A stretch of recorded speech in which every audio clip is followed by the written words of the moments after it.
अस्सलामुअलैकुम, सुबह बखैर, good morning भाईजान आप पहुँच गए माशाल्लाह आरिफ वाले डीजल लैबार्टरी अंसर भाई दे कोल भाईजान माशाल्लाह ट्रैक्टर का डीजल पंप कराने से रूसी बलारस 260 का मैसी फरगोशन 85 मॉडल का माशाल्लाह डीजल पंप कराना असीं पहुँच गए अंसर भाई दे कोल शहर आरिफ वाले।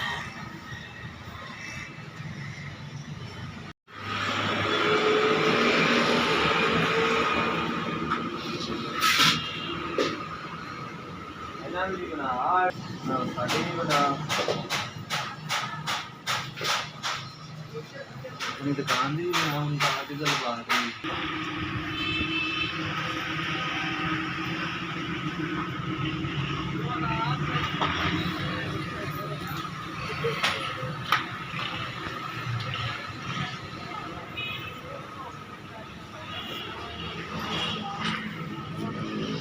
तो जी भाईजान आप आरिफ वाला शहर के खड़े हैं जी मेन रोड ते।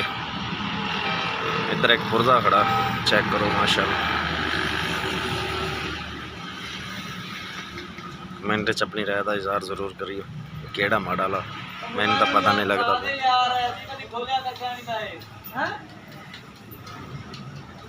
आप मोटरसाइकिल से आए हैं काले 125 23 मॉडल।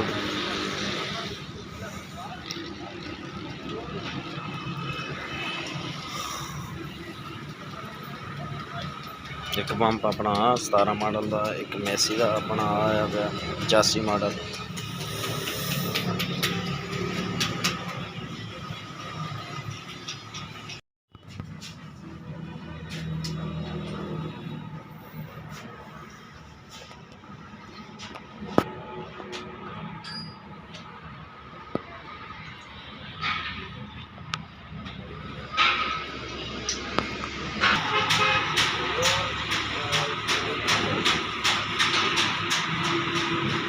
हो गया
मैसी का जी भाईजान मैसी 240 का पंप हो गया, टायर चेक कर रहे हैं।